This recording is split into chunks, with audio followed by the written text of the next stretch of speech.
A breathtaking journey to the far north. A life completely transformed at 45. But before we dive into it, don't forget to like and subscribe. Your support means everything. I want to change how I live. I want to experience a world I've never seen. That was the decision of 45-year-old Lewis Grant, a single man from Portland, Oregon, who had spent nearly 2 decades working a government desk job. As he entered the second half of his life, worn down by the noise and competitiveness of the city, he realized only a dramatic shift could bring him the peace he longed for. He'd always had a fascination with the far north. Snowy expanses, the land of the midnight sun, sparse populations, and ancient cultures. But instead of picking popular destinations like Anchorage or Fairbanks, Lewis aimed higher, much higher. He sold his house, cashed in his severance, and bought a one-way ticket to Norway. After a short stay in Oslo, he caught a regional flight to a remote area near the Arctic Circle. His plan? Rent a rugged SUV and drift quietly through the seasons turning. Late summer into early fall, when the days linger and the nights begin their quiet stretch. Locals warned the weather was unpredictable. That only made it more thrilling. I'm going where most won't dare. I want to breathe freely, Lewis told himself, heart pounding with excitement. He drove north past Tromsø, along the winding E6 highway, through fishing villages and open pastureland. But once he entered a desolate patch barely marked on the map, a creeping anxiety set in. The road's not closed. It's not winter yet, he muttered to calm himself. But in the Arctic, the weather doesn't always ask permission. 1 week into his drive, without warning, his SUV broke down. Rain whipped sideways in a biting windstorm, ice pellets snapping against the windshield. The temperature plummeted. "What the hell is this place?" he whispered, squinting out the glass into the blur of gray sea, rolling hills and scattered birch trees. The road signs were rusted, their lettering almost unreadable. His phone? Dead. Not a single bar. A chill ran through him, not from the wind, but from the realization. He couldn't call for help. He began walking. Roughly 30 minutes later, he spotted a worn road sign, Gamvik. The name jogged something in his memory. He'd seen it on the map. One of the northernmost villages in Europe. Despite the cold and the storm, relief surged through him. A village meant people. People meant help. He turned on the hazard lights, left the SUV on the roadside, grabbed his pack, and set out toward the scattered red cabins dotting the hillside. The wind sliced through his jacket. He was freezing, but he kept walking. There had to be someone. About 20 minutes in, he reached the first house. A red-painted wooden cottage, all shutters closed. He knocked. The door cracked open. A young white woman in her 20s peeked through, wary. Lewis, shivering, tried his best in broken English. "American tourist. Car broken. Need help." The woman paused, then replied, "Wait, I'll call the mayor." Minutes later, Lewis was guided to a simple but official-looking building, what looked like the town hall. Inside, to his surprise, the room was filled entirely with women. 15, maybe 16 of them, ages ranging from their 20s to 50s. Not a single man. "What is this place?" Lewis hesitated, then explained what had happened. One woman, who seemed to be the leader, perhaps in her 40s, spoke. "What are you doing so far north? We haven't had tourists here in ages." Lewis offered a sheepish smile. "I wanted to drive free across northern Europe. Just followed the map. Didn't think it'd be this remote, or that my car would break down." The woman nodded. "Gamvik is a very remote. There's no repair shop here. Your car won't be fixed anytime soon." She looked around at the others. "You can stay here for now. We'll figure something out." The women murmured among themselves and came to a quiet agreement. "It's been a long time since we've had a man here. You don't seem like a bad person. We can't leave you to freeze on the road. But you'll need to respect our town's rules." One woman muttered softly, "Many of us have suffered because of men. So, years ago, we stopped letting them in." Lewis didn't pry, but something in their voices stirred his empathy. They gave him a small wooden cabin near the village edge. It wasn't winter yet, but the night air bit deep. The wind howled from the ocean. Still, the women brought him a sleeping bag, thick blankets, and basic supplies. If you need anything, ask, they told him. But you'll help with the village work, too. Louis agreed instantly. Of course, I can't just freeload. The next morning, he wandered the area. Gamvik sat on the edge of Europe's map, where the land ends and the sea stretches endlessly north. This climate was punishing. Long winters with little sun. Strange, glowing summers where the sun never set.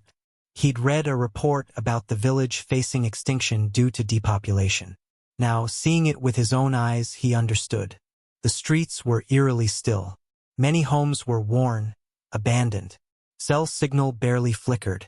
If your car died out here, you were stuck. But what struck Louis most? No men. None. That night, the woman ABA, the mayor, explained. Industries shifted. Jobs dried up. Young people left. Men went elsewhere to work. Many of the older ones passed from illness or age. The women who remained stayed to protect this land. But without men, no new children came. The town is fading. She looked away. We've always lived alone. Us women, isolated from the world. Like time stopped here. Louis felt a knot in his chest. If people don't return, the village will vanish. In the days that followed, he watched the women fish, farm, and craft by hand, keeping alive what they could. To face a decision quite like this again. The village of Gamvik was self-reliant, but just barely. Their greatest challenge was surviving the brutal winters. Firewood and food had to be stockpiled months in advance. Outside aid was rare. The weight of survival left the women drained. Louis saw their grit, their resolve, but beneath that strength he sensed something deeper. Quiet ache, a longing, not just for help, but for the balance that once existed. For what had been lost. Most of all, there were no children. Young women in their 20s and 30s would say, almost in a whisper, "We want families too. But it's impossible." Even if we tried artificial insemination or sperm donation, the legal red tape and costs are overwhelming. Unless a man is willing to settle here, it just can't happen. Louis felt something tug in his chest. I get it, he said softly. I had a family once too. Friends who couldn't have kids. Some divorced. Some widowed. I understand that emptiness. They looked at him curiously. So you have a story of your own? With a half smile, he admitted he'd been divorced. That he was single now, wandering without a clear purpose. The more he spoke, the more the women warmed up to him. They began inviting him to their shared meals and small group gatherings. The village operated like a cooperative. They pooled their labor and resources, but lacked formal management skills. I ran a small business back home, Louis offered one night. I've got some experience. Maybe if you organize things more strategically, it'd be easier to keep things going. He had an idea. Tourism. The women looked confused. He explained, Gamvik is one of the northernmost points in the world. That alone makes it a draw. People crave adventure, especially the kind you can't find just anywhere.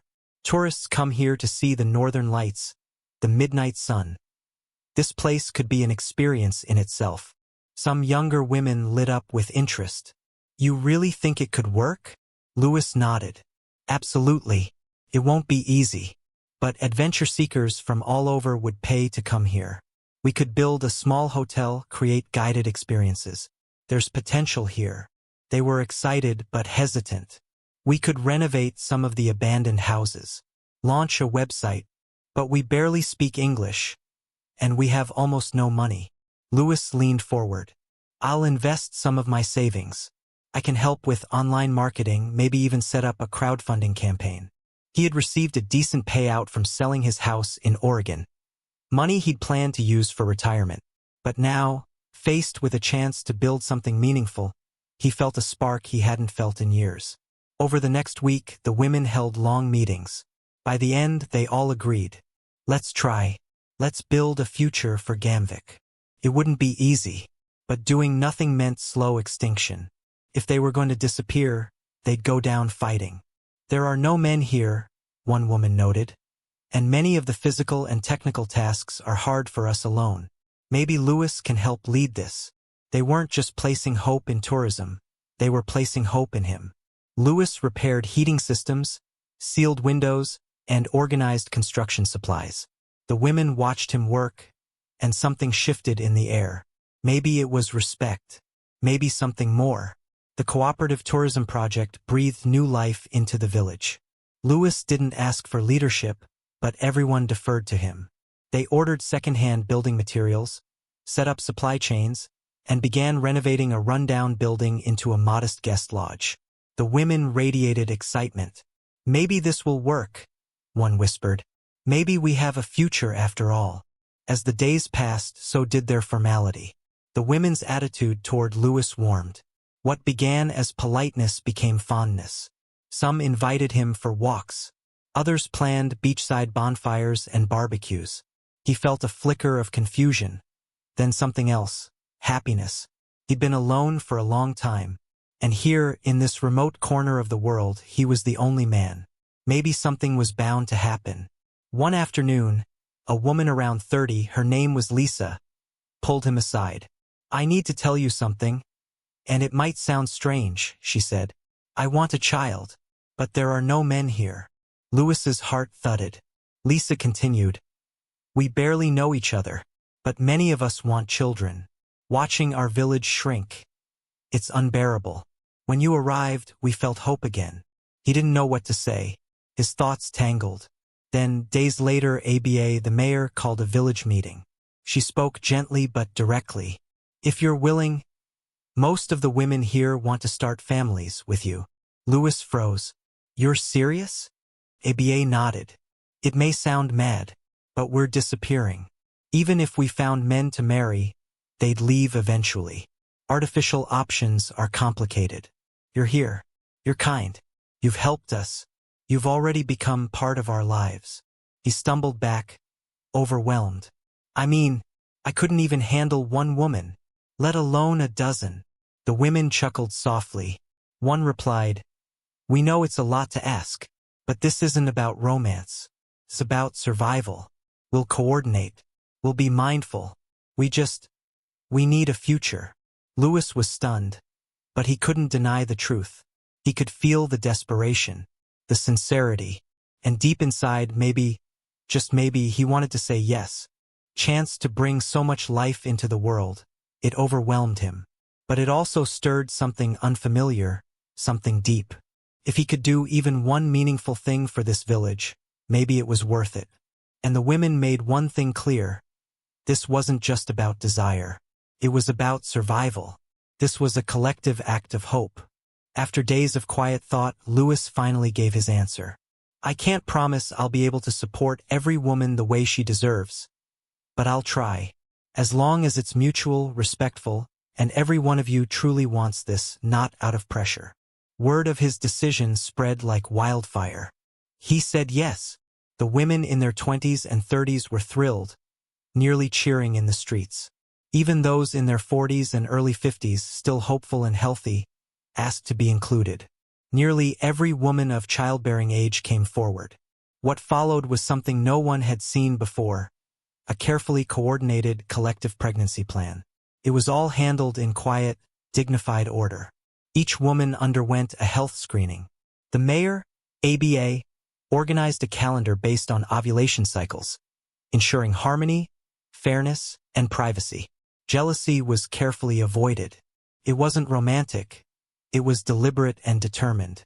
Everyone involved had the same goal: give this village a future. The early days were awkward, but surprisingly, things ran smoothly. Lewis did his best, and the women cared for him in return, making sure he rested, ate well, and never felt overwhelmed. Still, emotions weren't always easy to manage. Some young women, nervous and shy, asked, "Please be gentle. It's my first time." Others, in their late 30s, cried with gratitude. "I never thought I'd get to be a mother." Lewis listened to every story. Each woman had her own pain, her own hope, and now, perhaps, her own chance. A month passed. Then came the testing. Women used pregnancy kits bought online or from supply runs to the mainland. Others had blood tests done. The results? Positive. Almost all of them. You're the sperm king, one joked. Louis blushed, laughing nervously, but inside he was stunned. I'm going to be a father of that many children, all at once. But the women reassured him. Don't pressure yourself. We'll raise them together. This is our project. It was true, more than a dozen pregnancies at the same time. These were all first-time mothers. They'd need strength, nutrition, warmth. Louis got to work. He bought more food through the cooperative, ordered nutritional supplements, and ramped up Woodstock collection for the harsh winter ahead. These preparations had been neglected for years. There hadn't been any men around. But now he led the charge and the women followed. Everyone had a role. Pregnant women walked the streets of Gamvik, hands on growing bellies, laughing. If we all give birth around the same time, it'll be like a baby festival. Still, pregnancy came with its challenges. Some battled intense morning sickness. Others felt dizzy, aching, unable to work. Each time Louis said, "Don't push yourselves. I'll take care of things." "Thank you," they'd say, smiling softly. It's been so long since we had a man we could rely on. The Arctic winter was nearing, long, dark, relentless. But thanks to unity, everything stayed on track. The village worked like a machine powered by purpose. As due dates approached, Louis turned his focus to deliveries. Using some of the cooperative's new earnings from trade and donations, they purchased birthing supplies, medications, even reached out to temporary nurses. He contacted hospitals on the mainland and arranged emergency backups, snowmobiles, helicopter access. The costs were steep, but the village agreed. This was their future. And then, it began. The first to give birth was a woman in her late 30s. One icy dawn, she cried out, "It's happening! The baby's coming!" Louis and the women raced to her wooden cabin. Hot water, towels, meds, all ready. A nurse, flown in 2 days before, helped deliver the child.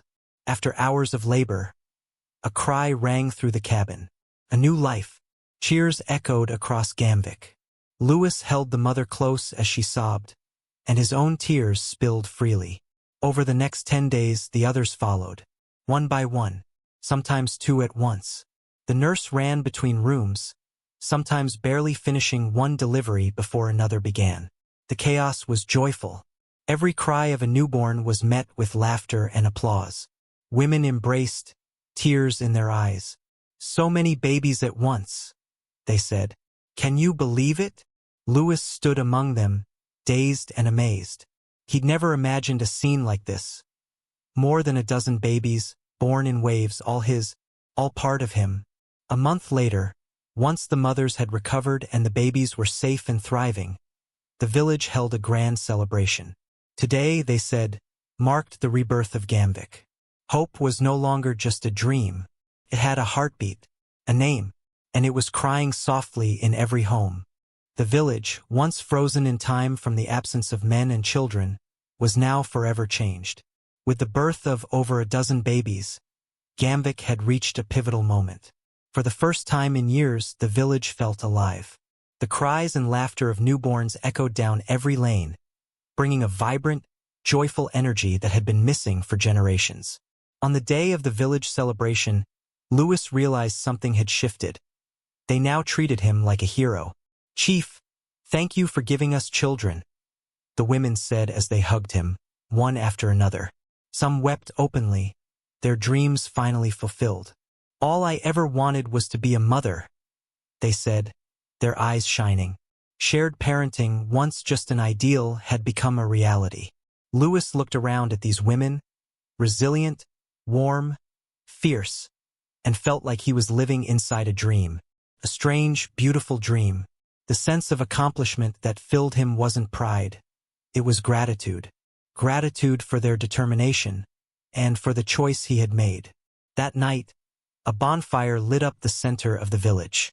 With the Arctic Ocean glittering behind them, the celebration carried on into the early hours.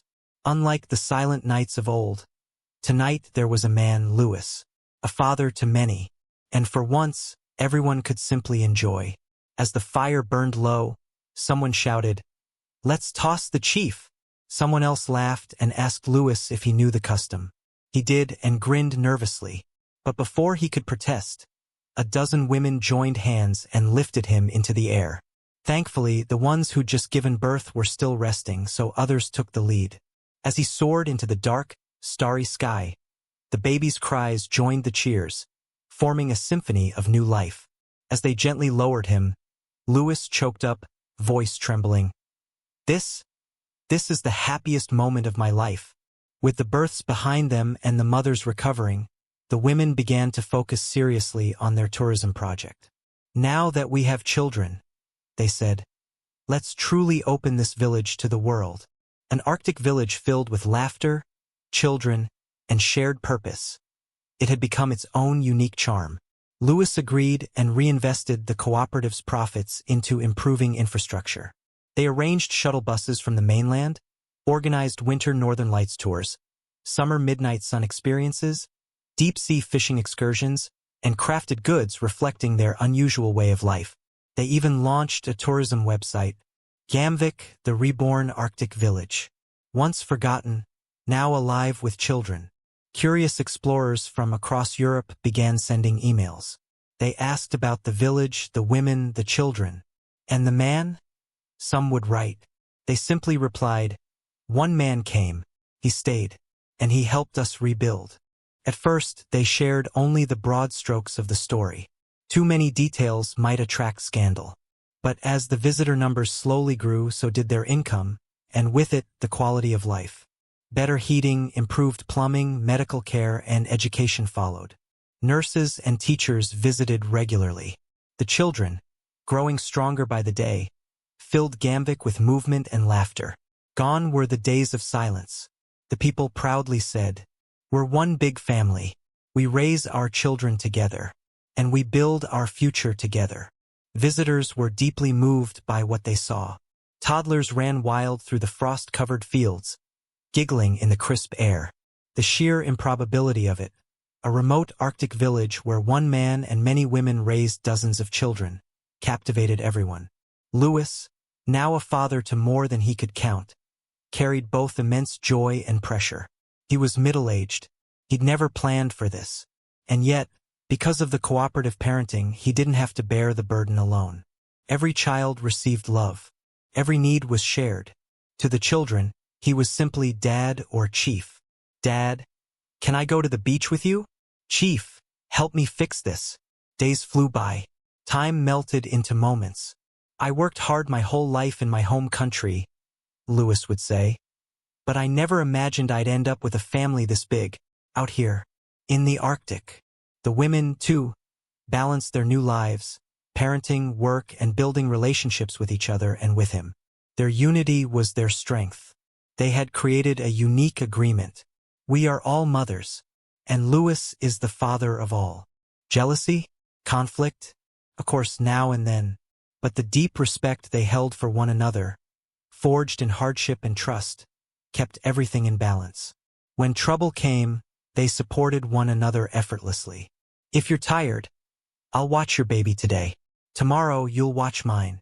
One evening, the whole village gathered around the fire again, singing and dancing to traditional tunes. And in the middle of the circle, Louis stood, smiling. We are a family, he declared. We've proven that even here, on this frozen shore, we can laugh, raise children, and live happily, together. Applause erupted.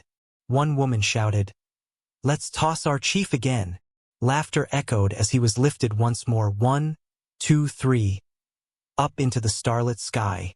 Children clapped, mothers smiled, and the scene felt like something from a storybook. The years rolled on and Gamvik continued to change. As the first generation of children grew, other women who had delayed motherhood began to reconsider. Maybe it's time for me now, they whispered. Louis, hearing this, smiled with a mix of pride and exhaustion. If my body can still handle it, he joked. The women laughed. Then we'll be gentle. So came the second wave. Then a third. Not all got pregnant at once, but new children arrived steadily. The population doubled, then tripled. Gamvik was reborn. Even the Norwegian government took notice. Unexpected population growth, they noted. Tourism flourished. The world was fascinated by the story of an Arctic village where love, resilience, and cooperation brought a community back from extinction. And while it began with just one man and a group of determined women, it became something so much greater. A new beginning, family, a miracle in the snow. For years, Gamvik had been a quiet, forgotten place. No men, no children, no laughter. But with the birth of more than a dozen babies, it turned a corner. The cries of newborns echoed through the streets, and the future no longer felt distant. It was already here, giggling in tiny arms and toddling through the snow. When the celebration took place, Lewis noticed something strange in the air. Admiration, even reverence. "Chief, thank you for giving us children," the women said, hugging him with tearful gratitude. Some sobbed, whispering, "All I ever wanted was to become a mother." That shared dream, the one they had only dared to imagine, was now a reality. The family they had built together, not through tradition but through choice, felt deeply real. Lewis sometimes wondered if it was all a dream, but every baby's smile, every mother's laugh reminded him. No, this was the life they made together. That evening, as a massive bonfire roared in the heart of the village and the Arctic Sea shimmered in the distance, the joy was unstoppable. Unlike the cold, manless nights of the past, tonight there was warmth, and one man at the center of it all. Lewis, now a father to many, was finally part of a family. As the fire crackled low, someone called out, "Let's toss the chief again." He chuckled, waving it off, but it was too late. A group of women locked hands, lifted him into the air, and the sky filled with laughter, his and the baby's. Floating up, down, up again, he cried out, "Careful, don't drop me." The sun melted into a deep red along the horizon. Sea breeze tousled everyone's hair as children ran wild.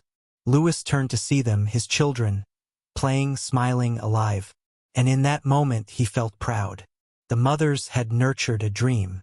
The cooperative was thriving. The tourism venture was solid. Gamvik might not look luxurious to outsiders, but to them it was home, a dream fulfilled. As the night deepened, and the Arctic chill swept through, warmth radiated from within the community. Lewis, cradling a baby, stepped into the communal dining hall. The table was set, and the women beamed.